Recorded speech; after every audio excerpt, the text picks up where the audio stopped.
So I've been paring down my life and preparing for a little bit more of a nomadic lifestyle. And I came across some essays regarding art making that I'd written stream of consciously and thought, why don't I make some videos about them? So the first question that I answered was, what inspires you? And here's my response. I'm trying to express my physical response to nature. Nature's not clean and neat. It's dirty and jagged and sometimes prickly and sharp. Relationships are like that too.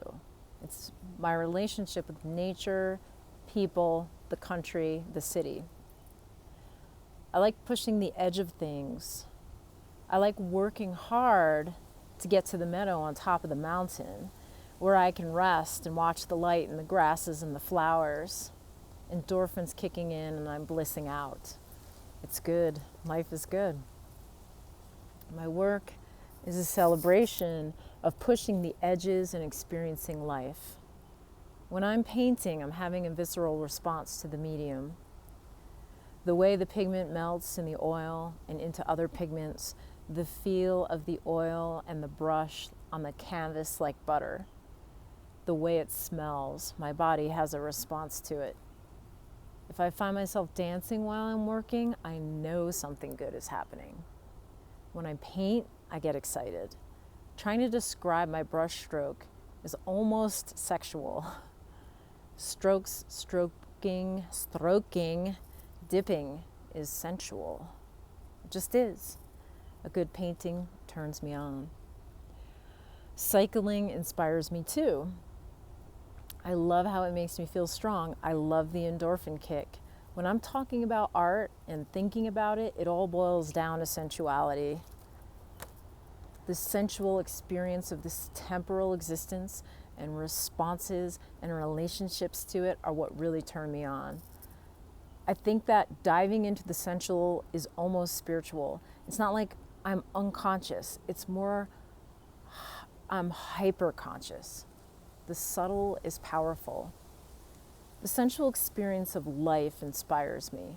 That moving through the woods and taking in all the forest, the grasses and the meadows, and seeing it change throughout the year as I ride the same trails again and again is such a turn on. It's also the change that we exact on nature. As a human being, I'm working out my feelings about that. All this beauty, and we're willing to cut it down. How are we a part of nature and exist in it without destroying it? Because I exist, something is being destroyed. Just so I can eat, wear clothes, have a roof over my head. How do I reconcile my own existence? It's a cycle. I make art because I don't want to skitter along the surface. I take from the world because I exist. So I'd better live deeply and find ways to give back. Art is a way of showing gratitude for my life and the world I live in. Yeah, that makes sense. Peace.